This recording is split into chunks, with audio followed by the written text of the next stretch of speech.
Il va alors prendre un verre d'eau, se préparer pour aller au lit, et là, il va regarder par sa fenêtre. Et ce qu'il va voir va le terrifier. Quelqu'un, depuis son jardin, tapis dans la nuit, est en train de le regarder.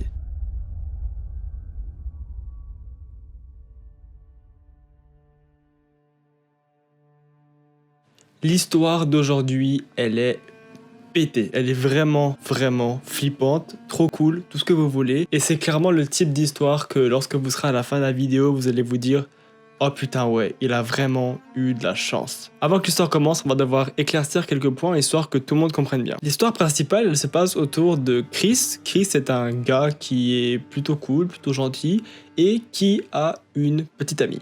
Cette petite amie, elle s'appelle Isabelle, et Chris n'est pas le premier petit copain d'Isabelle. L'ex-petit copain d'Isabelle s'appelle José.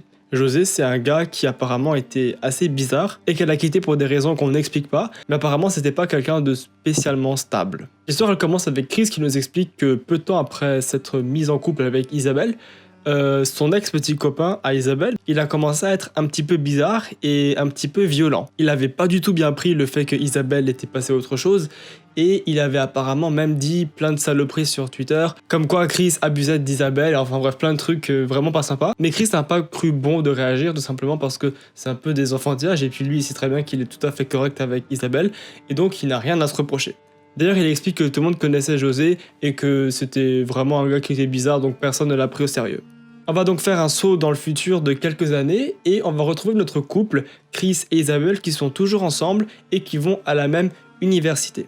Le seul petit bémol, c'est que José, lui aussi, va à cette université et disons que dans les couloirs, il leur jette souvent des regards un petit peu froids, comme s'il n'était pas vraiment passé à autre chose. Mais les problèmes sérieux vont réellement commencer lorsque Chris, Isabelle et José vont se rendre à une fête. Ils ne sont pas allés ensemble, c'était une fête d'étudiants, tout le monde était invité, donc forcément, ils se sont croisés là-bas. Chris, il nous explique tout de suite que lors de la soirée, José n'a pas arrêté de regarder Isabelle et Chris du coin de l'œil et d'une façon vraiment flippante. Cette nuit-là, Chris, il va prendre sa voiture et aller déposer Isabelle après la fête jusqu'à se rendre chez lui.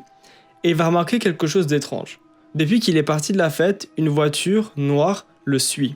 Quand Chris va arriver proche de chez lui, il va s'arrêter sur le bas-côté et la voiture derrière lui va faire de même. José va alors en sortir, assez furieux, va s'approcher de la fenêtre de Chris et va commencer à lui crier dessus. Il va lui dire en fait comme quoi Isabelle elle est encore à lui, que Chris il a rien à faire avec elle et que de toute façon il réussira à la récupérer. Chris il nous dit qu'il n'a pas spécialement peur de José dans le sens où il a fait des arts martiaux et si jamais ça arrivait à déraper, ben il saurait se défendre. Et il nous explique aussi qu'il n'a pas réagi spécialement parce qu'il avait ni touché la voiture ni touché Chris, il était simplement furieux donc il a juste préféré laisser passer la chose et ensuite s'en aller.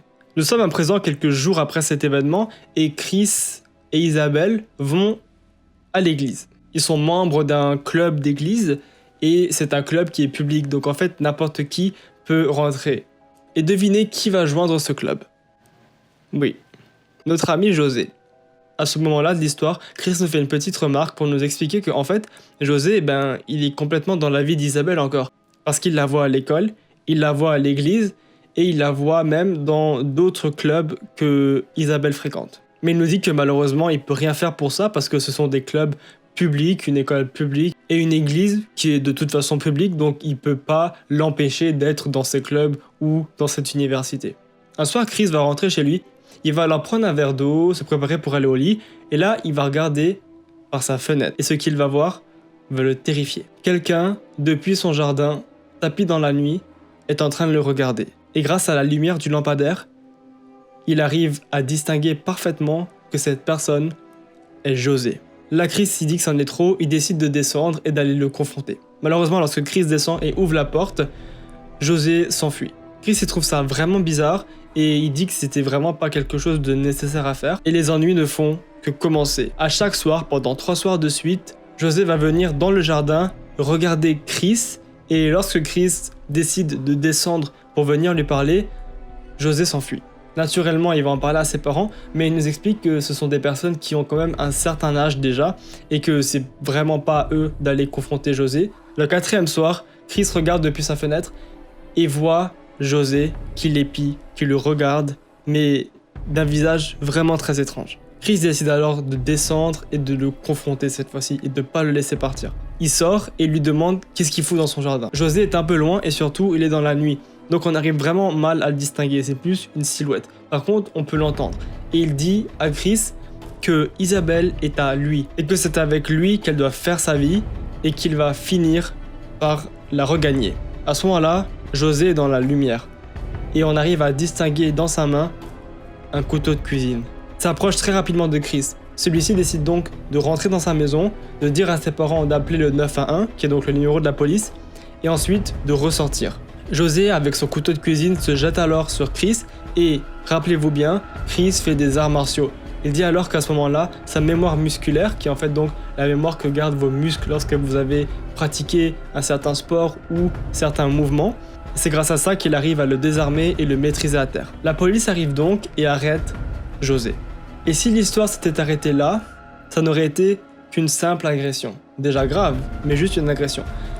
Mais malheureusement, ce n'est pas le cas. La police va fouiller la voiture de José et va à l'intérieur y trouver plusieurs rouleaux de scotch, de la corde, un énorme couteau de cuisine, un pistolet et une caméra. What the fuck? Chris ne nous a jamais dit s'il avait eu un retour de la police et si José avait peut-être avoué ou laissé entendre ce qu'il allait faire. Mais je pense que vu les objets qu'il avait à l'intérieur, il ne prévoyait rien de bon. Le plus flippant, c'est qu'il y avait 3 rouleaux de scotch et que, en comptant Chris, ils sont 3 dans sa famille, ses 2 parents et lui. Et donc il était probable que José avait en fait prévu d'enlever et de torturer le fils et les 2 parents, de le filmer, de lui faire toutes sortes de choses horribles et ensuite de les laisser mourir. C'est à ce moment-là en fait qu'on se rend compte que Chris, s'il n'avait pas réussi à désarmer José ce jour-là, il aurait vécu quelque chose d'effroyable. En tout cas, nous on est très contents pour notre ami Chris et pour Isabelle. D'ailleurs, il nous dit que cette histoire s'est passée il n'y a pas longtemps et que du coup, ils sont toujours ensemble. Et transition pourrie, je suis moi aussi très heureux de pouvoir faire ces threads d'horreur et de pouvoir voir en fait la chaîne évoluer parce que la dernière fois que j'ai posté un thread d'horreur, on devait être 75